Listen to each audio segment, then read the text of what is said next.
Assalamu alaikum warahmatullahi wabarakatuh. In the name of Allah, most merciful, most gracious. সমস্ত প্রশংসা একমাত্র আল্লাহ রাব্বুল আলামিনের জন্য। মহান রাব্বুল আলামিনের দয়া এবং মায়া এবং ভালোবাসা আর রহমত অফুরন্ত বরকত যদি আমাদের উপরে অবিরত বর্ষিত না হতো, তাহলে আজকে এমন একটি চমৎকার দ্বীনি মেহনতের মাহফিল আমরা হয়তো সবাই উপস্থিত হতে পারতাম না, এবং আমরা যারা আয়োজকের ভূমিকায় ছিলাম আমাদের পক্ষে হয়তো এটা আয়োজন করা একেবারেই অসম্ভব ছিল। তাই আমি সেই মহান রব্বুল আলামিনের দরবারে আমাদের আজকের দ্বিতীয় পর্বের মূল আকর্ষণে এবং পাগড়ি প্রদানের আগে পূর্বে আমি আল্লাহ রাব্বুল আলামিনের শানে শুকরিয়া আদায় করতে চাই। অতএব আমি আমার শিক্ষার্থী বন্ধুদেরকে, আমার শিক্ষার্থী ভাইদেরকে এবং আমার শিক্ষার্থী বোনদেরকে, যারা আমরা আমাদের শুকরিয়া জ্ঞাপনে কবিতাটা জানি, তারা আমার সাথে একই সাথে এই কবিতাটা পাঠ করার মাধ্যমে আল্লাহ রাব্বুল আলামিনের দরবারে আমরা শুকরিয়া আদায় করতে চাই। আপনারা কি পারবেন ইনশাআল্লাহ? ইনশাআল্লাহ। তাহলে আমার বন্ধুরা দাঁড়িয়ে যান, আমার শিক্ষার্থী বন্ধুরা দাঁড়িয়ে যান।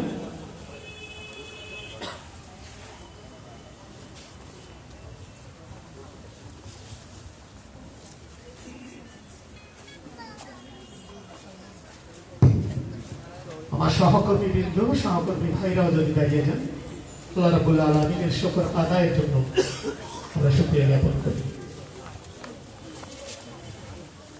না না, আমার অভিভাবকরা না দাঁড়াইলেও হবে, সম্মানিত অভিভাবক এবং মেহমানরা বসে যান।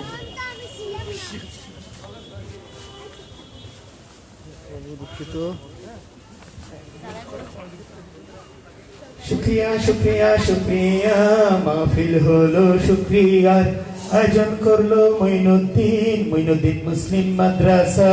শুকরিয়া শুকরিয়া শুকরিয়া, মাহফিল হলো শুকরিয়া, আয়োজন করলো মঈনুদ্দিন মুসলিম মাদ্রাসা। তাকে মুসাফির মানুষের মঈনুদ্দিন মুসলিম মাদ্রাসা, মুসাফির মুসলিম মানুষের মঈনুদ্দিন মুসলিম মাদ্রাসা। তাকে মুসলিম মানুষের মঈনুদ্দিন মুসলিম মাদ্রাসা, মুসাফির মুসলিম মানুষের মঈনুদ্দিন মুসলিম মাদ্রাসা। সমস্ত প্রশংসা আল্লাহর, আল্লাহ কবুল করেছেন, সবর সফল হয়েছে মঈনুদ্দিন মুসলিম মাদ্রাসার। সমস্ত প্রশংসা আল্লাহর, আল্লাহ কবুল করেছেন, সবর সফল হয়েছে মঈনুদ্দিন মুসলিম মাদ্রাসার। নবীর প্রেমে মাতোয়ারা নূর মুহাম্মদ সাল্লাল্লাহ, লা ইলাহা ইল্লাল্লাহ। শুকরিয়া শুকরিয়া শুকরিয়া, নবীর প্রেমে মাতোয়ারা নূর মুহাম্মদ সাল্লাল্লাহ, লা ইলাহা ইল্লাল্লাহ। শুকরিয়া শুকরিয়া শুকরিয়া, মঈনুদ্দিন মুসলিম মাদ্রাসা আদায় করছে শুকরিয়া, আল্লাহর জন্যই শুকরিয়া। শুকরিয়া শুকরিয়া শুকরিয়া, মঈনুদ্দিন মুসলিম মাদ্রাসা আদায় করছে শুকরিয়া, আল্লাহর জন্যই শুকরিয়া। শুকরিয়া শুকরিয়া শুকরিয়া। আলহামদুলিল্লাহ, সমস্ত প্রশংসা আল্লাহর জন্য। আমি এই পর্যায়ে অনুষ্ঠানে আমাদের পাগড়ি প্রদানের অনুষ্ঠানের মধ্যে প্রবেশ করতে চাই। শুরুতেই আমি হাফেজ জুবায়ের হাসানকে মঞ্চের দিকে ঘুরে দাঁড়ানোর জন্য অনুরোধ করব। হাফেজ জুবায়ের হাসান মঞ্চের দিকে ঘুরে দাঁড়াবেন এবং তাকে পাগড়ি দিয়ে সম্মানিত করবেন। আমাদের মাঝে উপস্থিত ইলমে দ্বীন এবং প্রচণ্ড ইসলামের জ্ঞান, আরবি জ্ঞানের অধিকারী এবং দীর্ঘ প্রায় 26-27 বছর ধরে যিনি আরবি ভাষার উপরে শিক্ষার্থীদেরকে জ্ঞান বিতরণ করে চলছেন, এমন একটি মানুষ যিনি এই মিরপুর অঞ্চলে আর আছেন কিনা আমার জানা নাই, এমন একজন বিরল আরবি প্রতিভার মানুষ মুফতি সিফাতুল্লাহ ভাইকে আমি অনুরোধ করবো হাফেজ জুবায়েরকে তার রহমতের এবং বরকতের হাতে পাগড়ি পরিয়ে আমাদেরকে ধন্য করবেন।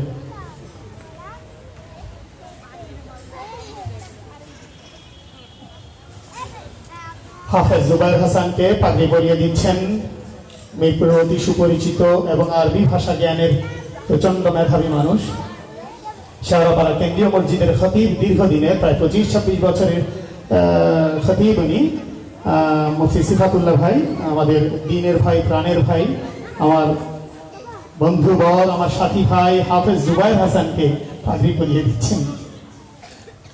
আশা করি এই পাগড়ি মৃত্যু পর্যন্ত জুবায়ের হাসান মর্যাদার সাথে ধরে রাখবে ইনশাআল্লাহুল কারীম। আপনারা সবাই বলেন না একবার আলহামদুলিল্লাহ। এবার আমি পাগড়ি পরিয়ে দেওয়ার জন্য আহ্বান করব। আমি হাফেজ জুবায়ের হাসিবুর রহমানকে মঞ্চের দিকে ঘুরে দাঁড়ানোর জন্য অনুরোধ করব।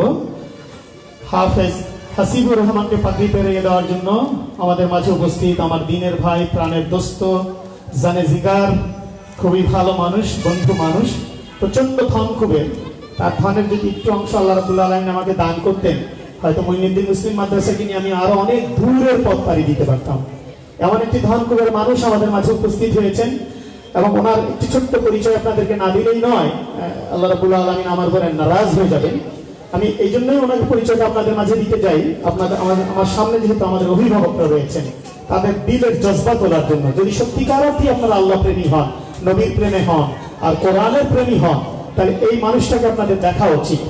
এই কারণে দেখা উচিত, আপনারা অনেক পিতামাতা প্রায় আমাকে বলে থাকেন, আমার তো একটি সন্তান, কি করে দেব হুজুর মাদ্রাসায় আবাসিক? এটা সম্ভবই না, এটা একটি অসম্ভব বিষয়, অসম্ভব ব্যাপার। এমন কিছু বলেন, আপনার নাকি আদরের দুলাল, হ্যাঁ, একেবারে মাখন দিয়ে তৈরি করেছেন। কিছু কিছু বোন আছে আমার, বাচ্চা এমন ভাবে তুলে যেন আল্লাহ অনেক দূরের রাস্তা। আল্লাহ কোথায়? আল্লাহ দূরের রাস্তা। কাছের রাস্তা কে? সন্তান। কোরআনুল কারীম বলেন, নিশ্চয়ই তোমাদের সন্তান, তোমাদের স্ত্রী, তোমাদের স্বামী, তোমাদের পিতামাতা, তোমাদের সম্পদ, তোমাদের সাদা সাদা ঘোড়া, তোমাদের সম্পদ রাশি, তোমাদের স্বর্ণরাজি, হাজারো যা আছে সবই ধোঁকা স্বরূপ। এই ধোঁকায় পড়ে রয়েছে।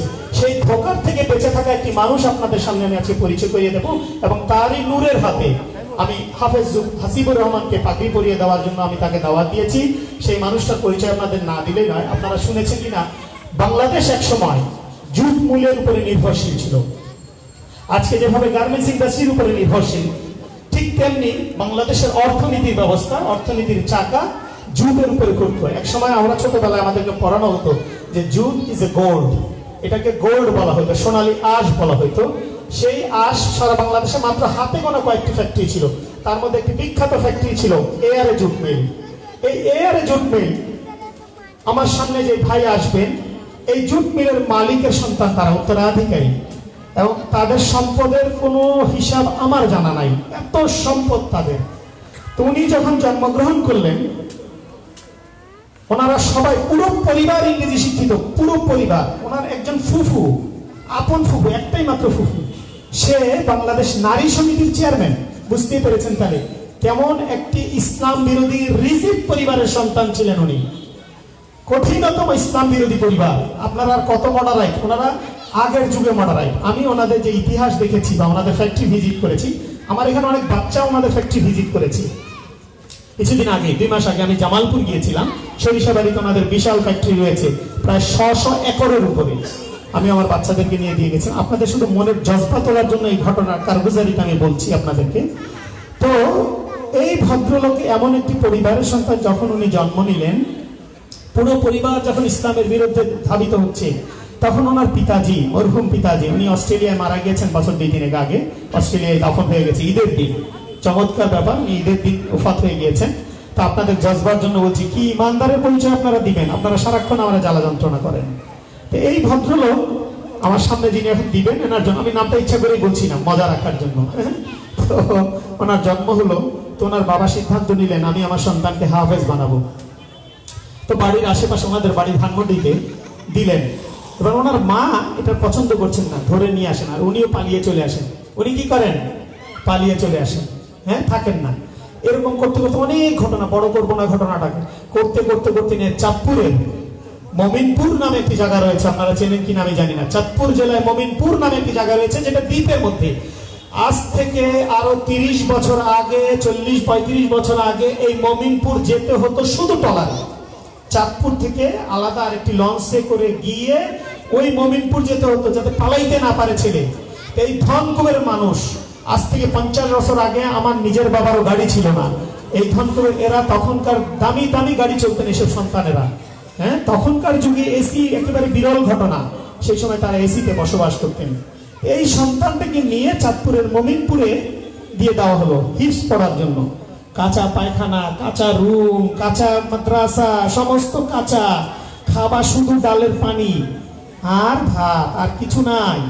ওনার বাবা দিয়ে আসলেন যাতে ওর মা খুঁজে না পায়, ওনার মা ওনাকে খুঁজে না পায়। দিয়ে আসলেন। ওনাকে যখন রেখে আসলেন, ওনার মুখে ফোসকা পড়ে গেল গরমে। রেখে আসলেন, আরো ছোট করে দিচ্ছি ঘটনা। ওখান থেকে উনি অনেক কষ্টে করে শেষ পর্যন্ত আল্লাহ রাব্বুল আলামিন ওনাকে হাফেজ হিসাবে কবুল করলেন। ওখান থেকে আনার পরে উনি ওনার বাবা কি করলেন, বাড়িতে আনলেন না, ঢাকায় আনলেন না, চাঁদপুরের মোমিনপুর থেকে সরাসরি হাটহাজারী দিয়ে দিলেন। হাটহাজারী মাদ্রাসা যারা চেনেন এখানে, ওখানকার বাস করার পরিবেশ আর পরিস্থিতি তার চেয়েও করুন। আপনারা জানেন না, নামে হাটা, এগুলি দিনই প্রতিষ্ঠান। আমি বলেছি দুনিয়াবি নিয়তে হাটহাজারী মাদ্রাসা থেকে হাট ফেল করে যাবেন, এমন করুন অবস্থা। এমন মানে বাস করার জন্য বলেছি, আমি দিনের লাইনে বলি নাই। দিয়ে দিলেন। ওখান থেকে উনি বিভিন্নভাবে তারপরে হাফেজ হলেন, মাওলানা হলেন, মুফতি হলেন, দেশ বিদেশ আলহামদুলিল্লাহ উনি পৃথিবীর অর্ধেক পৃথিবী ঘুরে ফেলেছেন। সারাদিন প্লেনে থাকেন, ওনার ভাইরা অস্ট্রেলিয়া থাকেন, ইংল্যান্ডে থাকেন। মজার ব্যাপার, তারপরে ওনার আরো 2 ভাই হলো, তারাও সবাই হাফেজ, মাওলানা, মুফতি হয়ে গেল। ওনার এক ছোট ভাই অস্ট্রেলিয়া ইমামতি করে, এখন অস্ট্রেলিয়ার খতিব। এনারা ফ্লুয়েন্ট 5-6টা ভাষায় কথা বলতে পারেন, সবকিছু দেখতে পারেন। এখন উনি ওনার ওই group of industry, ARA group of industry, উনি চেয়ারম্যান। তো ওই ফুফুটু ওরা আমাকে উনি বলেছেন ঘটনা, যখন ওনাদেরকে দেওয়া হয়েছে তখন ওনার একমাত্র ফুফু বাবাদেরকে বলতো, এগুলো গে ভূত, এগুলো এসব মাওলানা টাওলানা হয়ে কি করবে, ছি আমরা পরিচয় দিব কি করে, এই লজ্জা আমরা কোথায় রাখি। ফুফুরা কথা বলতো না। ওনার তারপরে 2 বোন হলো। বোন 2টার বাসায়, ওনার বোন 2 জীবনে স্কুল দেখে নাই, কিন্তু আলহামদুলিল্লাহ মাস্টার ডিগ্রি পাস করে ফেলেছে। স্কুল না দেখে, কলেজ না দেখে বাসায় বসে বসে পরীক্ষা দিয়ে আসতেন। তো ভালো রেজাল্ট করেছে, ফুফুর কাছে নিছে, বলে এসব রেজাল্টের কোনো দাম নাই, তোমরা জীবনে কিছু করতে পারবে না। তাদের স্বামীরা এখন শাহজালাল ইউনিভার্সিটি, বড় ইউনিভার্সিটির প্রফেসর, ডক্টরেট। আমি আপনাদেরকে জজবা দিলাম, আমি জানি না এটা আপনাদের কাজ হবে কিনা। বনি আদমের কাজ হলো এক কানে শোনা, আরেক কানে বের করে দেওয়া। আমি সেই যুবরাজ, সেই সুসন্তান, সেই পিতা মাতা, যেই পিতাকে আল্লাহ রাব্বুল আলামিন নিশ্চয়ই জান্নাতবাসী করবেন। সমস্ত পরিবারের বিরুদ্ধে বিদ্রোহে গিয়ে ওনার দাদাজি, ওনার পিতাজিকে আল্লাহ হওয়ার কারণে কিছুদিনের জন্য সম্পত্তি থেকে বঞ্চিত করেছিলেন, তারপরও কোরবানি দিয়ে যাকে হাফেজ, মাওলানা, মুফতি বানিয়েছেন। এখনই শ্যামলী যে আমাদের রোডস এন্ড হাইওয়ে যে মসজিদ রয়েছে সেটার খতিব, এবং হযরত বেলাল একাডেমির প্রতিষ্ঠাতা মুহতামিম, উনি সাথে এআরএ জুট মিল চালাচ্ছেন, সাথে আরো ব্যবসা বাণিজ্য করছেন, নানামুখী ব্যাখ্যা। উনি এখন 2 কোটি 3 কোটি টাকার গাড়ি দৌড়ান, ওনার 3-4 কোটি টাকার গাড়ি রয়েছে। আমি বলেছি তাহলে এই দিন শিখতে কি সম্পদ বাধা হয়েছে কিনা? হয়নি। আর আমায় হয়নি। এরা জান্নাতে যাবে না আমি যাব? আমি আপনাদের কথা বললাম না। কে জান্নাতে যাবে আগে? নিশ্চয়ই এরা আগে জান্নাতে চলে যাবে যদি এদের নিয়ত সহি থাকে। আমি সেই যুবরাজ শামসুল্লাহ আরিফিন সাদিকে, হাসিবুর রহমানকে পাগড়ি পরিয়ে দেওয়ার জন্য বিশেষভাবে অনুরোধ করছি। তার নূর এবং বরকতের হাতে শামসুল্লাহ আরিফিন সাদি ভাই হাফিজুর রহমানকে, হাসিবুর রহমানকে পাগড়ি পরিয়ে দেবেন। আর হাসিব ভাই তার মতোই একসময় ধনকুবের হবে এবং আমাকে বৃদ্ধ বয়সে লালন পালন করবে, আর তার পিতা মাতাকে সম্মান ও শ্রদ্ধা করবে, এই আশা আমি রাখছি। কি বলেন আপনারা? এখন আর আওয়াজ নাই, আমাকে পাল্টে বলছি তো, এখন আর আওয়াজ নাই, বলে ভিড়ে মারা যাক।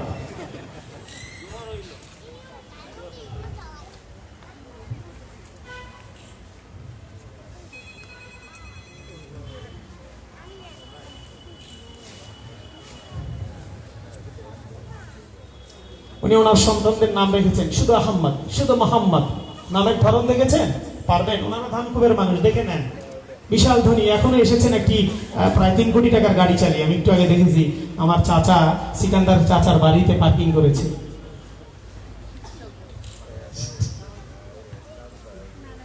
আপনি যে আলখাল্লা বানাইছেন যদি না বলি একটু, এদের জজবা হবে কি করে? এবার আরেকজন হাফেজ সাহেবকে আপনাদের সাথে পরিচয় করিয়ে দিই।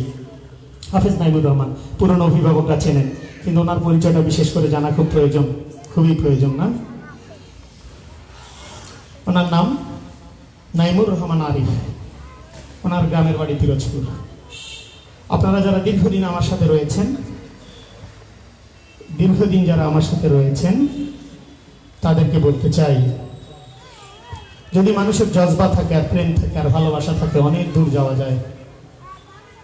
আমার সামনে যে ছোট্ট খুদে যুবরাজ, এই যুবরাজের পিতা আপনারা সবাই যারা জানেন, পুরনো জানেন, কম আর বেশি, এই যুবরাজের পিতা আমার খেদমত করছে আজকে প্রায় 17-18 বছর ধরে। আমি মঈনুদ্দিন আল মুক্তাদির বিল্লাহকে খেদমত করে চলছি নিঃস্বার্থভাবে, ক্লান্তিহীনভাবে। ওর পিতা, ওর মাতা, ওর নানি সবাই আমার খেদমতে নিয়োজিত। আল্লাহ রাব্বুল আলামিন এমন একটি পরিবারকে 16-17 বছর 18 বছর ধরে আমার খেদমতে নিয়োজিত রেখেছেন। আর আমি সারা জীবন শুনে এসেছি যে সন্তান যদি নিজের ঘরে থাকে পড়াশোনা নাকি হয় না, পড়াশোনা নাকি হয় না, পিতামাতার হাত থেকে নাকি পড়াশোনা হয় না। আসলে পিতামাতা যদি বুঝদার হয়, আর পিতামাতা যদি আল্লাহ কবুল করে নেন, সন্তান যেখানে থাকুক সেখানে হাফেজ হয়ে যাবে। এই যুবরাজের পিতার নাম কি আর আপনাদেরকে বলতে হবে? বলতে হবে নাকি? হ্যাঁ, কে বলতে পারবেন সেই যুবরাজের পিতার নাম? ওনার নাম নবু ভাই। আপনাদের সামনে যে দাঁড়িয়ে রয়েছেন এই মোহাম্মদ নবুর সন্তান, উনি একটা মাত্র সন্তান, ওনার আর কোনো ছেলে মেয়ে নাই। ওনার পুরো পরিবার আমার খেদমতে নিয়োজিত রয়েছে। আমি তাদের কাছে কৃতজ্ঞ। আল্লাহ রাব্বুল আলামিনের বান্দার কৃতজ্ঞতা স্বীকার না করলে নারাজ হন। আল্লাহর বান্দার কৃতজ্ঞতা স্বীকার করেছি এবং নাইমুর রহমান অবশেষে হাফেজ হয়েছে, পরিশ্রম হয়েছে আমাদের, এবং আল্লাহ রাব্বুল আলামিন তাকে যাতে কবুল করে, তার পিতা মাতাকেও যাতে কবুল করে। আমরা সবাই একবার বলি না আমিন। এই হাফেজ নাইমুর রহমানকে আমি আর একজন নিষ্পাপ এবং নিষ্কলঙ্ক ইলমে দ্বীন, যিনি বিভিন্ন মিডিয়ায় বক্তব্য দিয়ে বেড়ান এবং আজকে দীর্ঘ 30 বছর প্রায় বনানী করাইল মাদ্রাসার দায়িত্বে নিয়োজিত, ওনার মাধ্যমে পরিচালিত হয় হাজার হাজার ইলমে দ্বীন ওনার হাত ধরে বেরিয়ে গিয়েছে। ওনার হাতের কিছু ওস্তাদ আমার কাছেও রয়েছে। ওনার বাড়ি বৃহত্তর সিলেট জেলায়। উনি আমাকে ভালোবাসেন, আমি ওনাকে ভালোবাসি। এই দিনী ভাইগুলো সাধারণত আপনাদেরকে আরেকটি দাওয়াত দিতে চাই। এখন কিন্তু দিনের মাহফিলগুলি তো কিছু ছোট ছোট ব্যবসার উপকরণ হয়ে গিয়েছে। কেমন? বড় বড় আলেম ওলামাদেরকে দাওয়াত দিলে শিডিউল নেওয়া লাগে, ডেট নেওয়া লাগে, অনেক কিছু বলা লাগে, কিছু হাদিয়া দেওয়া লাগে। আলহামদুলিল্লাহ আপনাদের দোয়ায় আমাদের সামনে যেই মেহমানরা এসেছেন, এনারা আপনাদেরকে ভালোবেসে এসেছেন, আমাকে ভালোবেসে এসেছেন। এনারা নিঃস্বার্থভাবে এসেছেন, নিজেদের পকেটের পয়সা খরচ করে এখানে এসেছেন, নিজেদের পকেটের গাড়ি ভাড়া দিয়ে এসেছেন।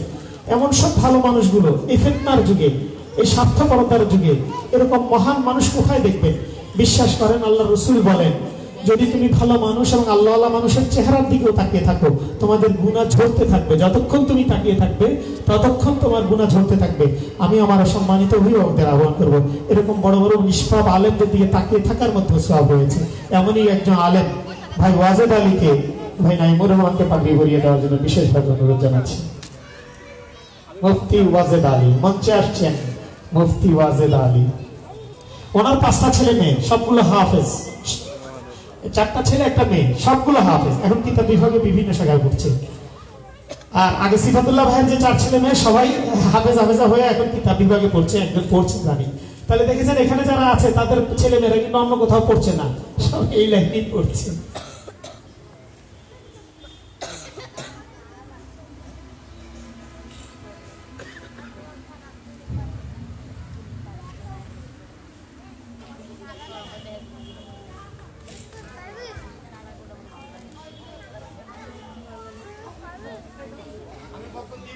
এক সম্মানিত হাফেজারে দিয়ে দিচ্ছি।